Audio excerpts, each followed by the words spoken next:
Number 3, can Arkansas bounce back and get a win on the road at Mississippi State? I think a lot of this depends on the health of KJ Jefferson at this point. And according to his head coach, Sam Pittman, quote, KJ has some mild symptoms, talking about concussion, by the way.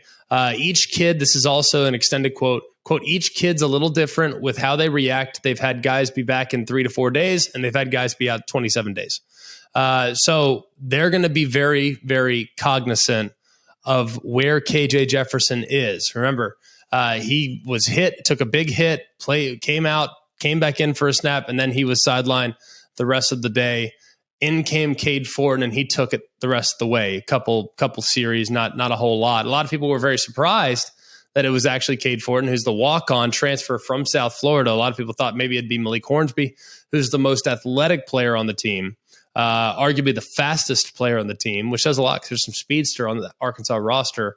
But ultimately, if KJ Jefferson can't go, I don't see how they get the win.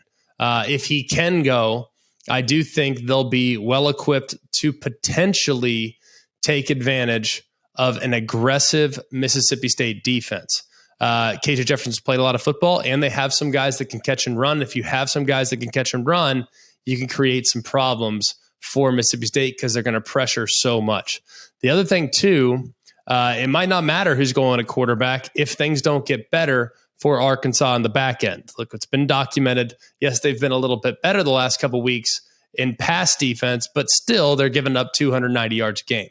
It's 124th in college football. They're up from 131. So, like I said, slight improvement. However, they're going against Mississippi State, Mike Leach, air raid, Will Rogers, great receivers. They average 350 a game through the air. So this is a strength versus a weakness for Arkansas. The good news is for Arkansas is they can get after the quarterback. We've seen that already this year. They have 21 sacks. That's second most in college football. So that could potentially position them to disrupt the rhythm of the passing game that Mike Leach likes to employ. So whatever the deal is, whatever the recipe is, Arkansas has had it the last couple of years.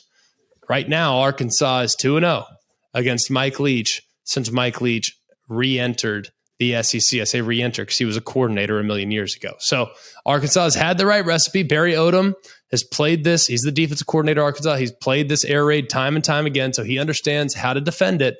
But it will be difficult, especially if they're without their quarterback, KJ Jefferson, knowing going into a spot like this is never easy for a guy that has had limited reps as a starter in Cade Fortin, assuming he might get the go.